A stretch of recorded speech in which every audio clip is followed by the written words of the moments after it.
Hi, my name is Wasifa, and today we have an excellent lesson for you on the difference between past versus past. So P-A-S-T versus P-A-S-S-E-D. Now, you might be wondering, these words, they sound the same. You're right. They are what are known as homonyms, meaning they sound the same, but they have two completely different meanings. Now, this lesson is actually quite important. Native speakers often make mistakes with the difference between past, and so do ESL speakers. So if you're doing a test like the TOEFL, IELTS, it's very handy to know the difference in spelling and meaning, because there is a good chance that you will lose marks if you make a mistake on these. Okay, so to begin with, I will explain past. Now, when I talk about past, I want you to think time.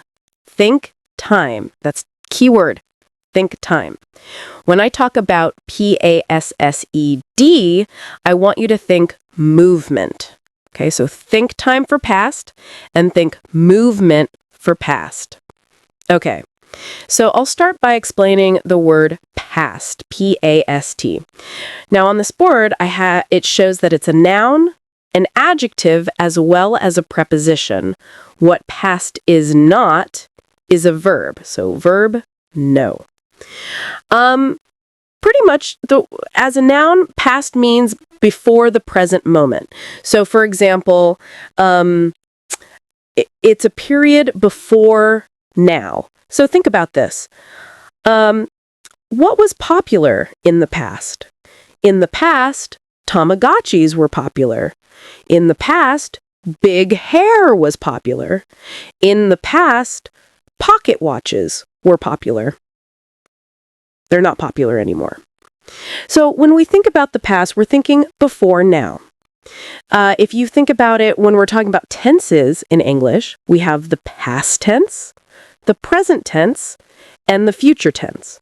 The past tense refers to before the present, before now. Okay. Next, we have past as an adjective. The good thing is it means essentially the same thing as past as a noun. Again, it means before. Currently, as an example, right now in Germany, the leader of Germany is a woman. Okay, so the leader of Germany is a woman. Past leaders have all been men. So right now, leader is a woman. Past leaders have all been men. Now, what is an adjective, in case you're wondering? What an adjective does is it describes a noun. In the sentence I just said, leader is the noun, and we're describing the noun leader using past. What type of leader? Leaders from before. Past leaders.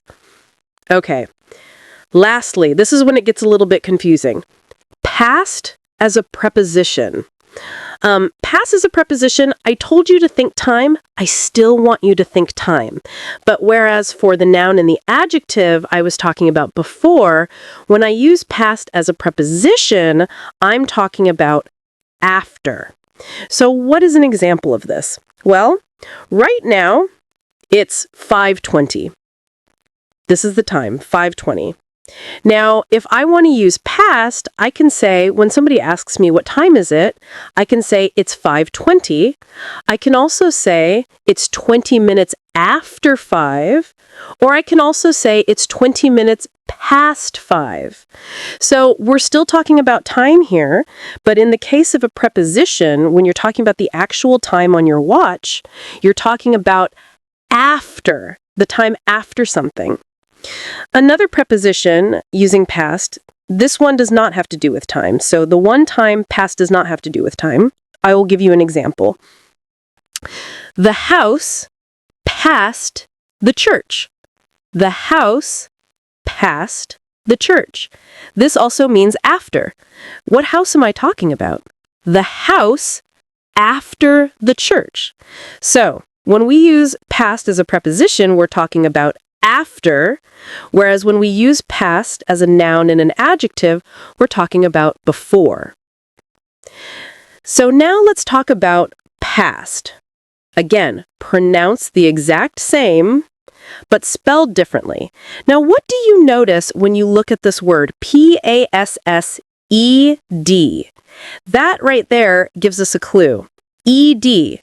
We're looking actually at a verb. We're looking at the past participle of the verb to pass. As I said before, I want you to think movement. Verbs are actions. They're movement. So past is a verb. It has multiple meanings. We'll go through some of them, but I really want you to think movement.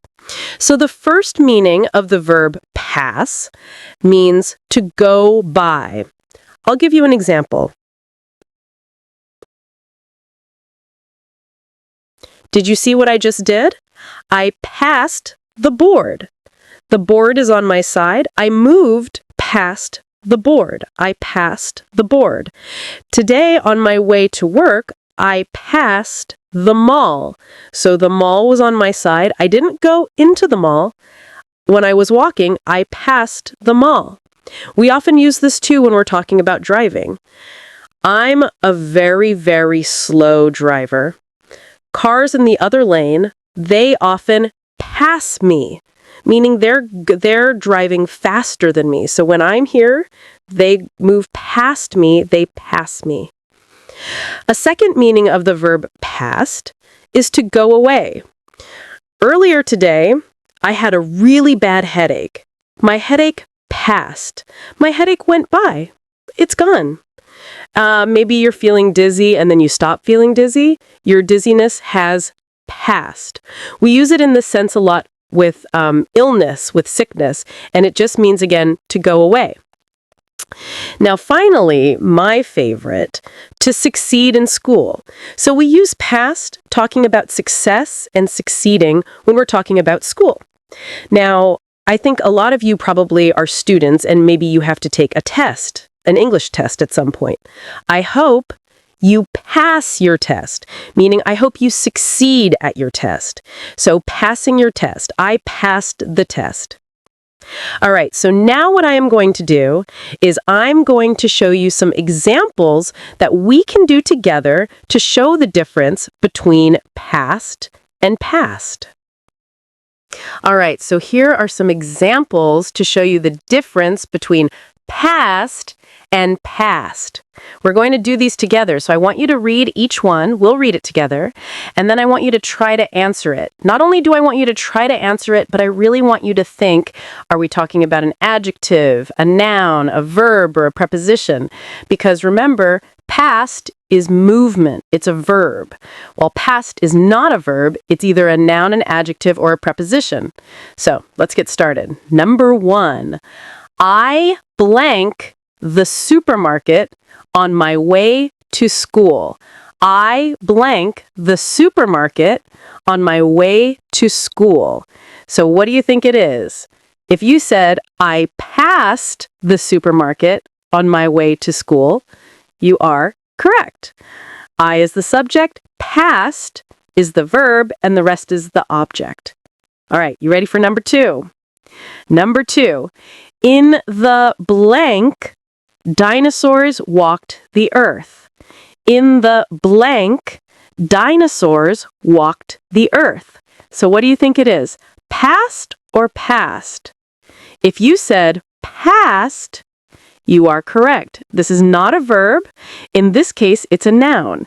In the past, dinosaurs walked the earth. So before today, before now, a long time ago, dinosaurs walked the earth. Number 3. Now this example I really like because I used to be an archaeologist. What is an archaeologist? Some of you might be asking. It's somebody who studies old things, old objects, pottery, pyramids. Indiana Jones is a very famous fictional archaeologist. So maybe you've learned a new word today. So number 3, archaeologists study blank cultures. Archaeologists study blank cultures. Do you think it's past or past? Now look at this. Do you see a verb already here? Yes, we have the verb study. So therefore, we know it won't be this one. Archaeologists study past cultures. And my next question to you is, do you think this is a noun or an adjective? If you said noun, you're actually incorrect. It's an adjective because our noun is culture. What type of culture is it? It's a past culture, meaning a culture from before, from a long time ago. Okay, last one. I blank my test by studying blank tests. So what do you think it is? So in this one, we have two blanks. I blank my test by studying blank tests. So the first blank, do you see a verb in this first section? We have a subject, an object, but we don't have a verb. So therefore, we know it's going to be past. And which meaning of past is it? It's to succeed at a test. So the opposite of fail. I passed my test. That's very good. By studying past tests. So here we have the noun tests. What type of test is it? It's a test from before, an earlier test. Now, this is actually a really good thing to do if you're doing the TOEFL, the IELTS, any type of English test. It's always very good to actually go back and look at past tests. So I hope this has been an informative lesson for you.